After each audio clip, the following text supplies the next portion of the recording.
Hi everyone, welcome to Daily Revelations. So we are in Nehemiah 3 still, and talking about relationships today is what Betty was on.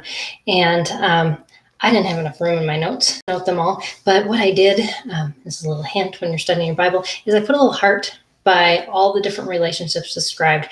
And it was son of, son of, son of, and you'll notice there was some daughters in there too, brothers and other things. But what really stood out to me as I was going through all of those was that there were three specific groups that were named twice. And how interesting. And it wasn't even that they were working on the same side of the wall. In verse 4, we meet a guy named, let me see if I can, Meremoth. He's the son of Uriah, the son of Hakazaz.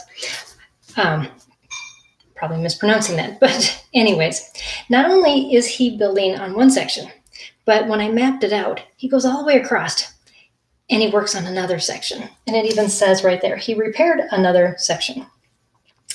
And he wasn't the only one though. In verses 5 and 24, we learn about the Tekonites. They were also working on two parts of the wall. They were mentioned in verse 5 as well as verse 24. And again, they crisscrossed from one side to the other side of the wall. And so here they did. They finished the work here, and they went on to finish work here. And also, which I thought was kind of interesting, is in verses 18 and 24, in two different sections between one set of gates, there was two brothers. And it was noted as that they repaired another section. Even though they were brothers, it was their father's name that was being tacked onto that. And that's a whole nother thing to pull into that relationship, is what are you doing to show your family name and that reputation. But as I was thinking about it, this whole thing about community, and do we just say, well, my section's done, so I'm good to go. I'm going to go back and do what I was doing.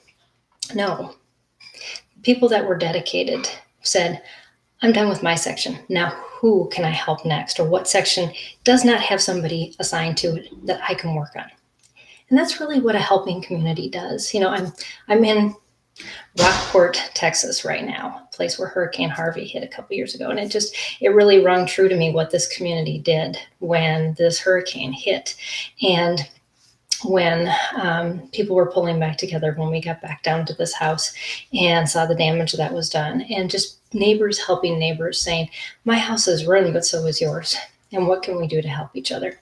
That's what a helping community does. And we see that happen.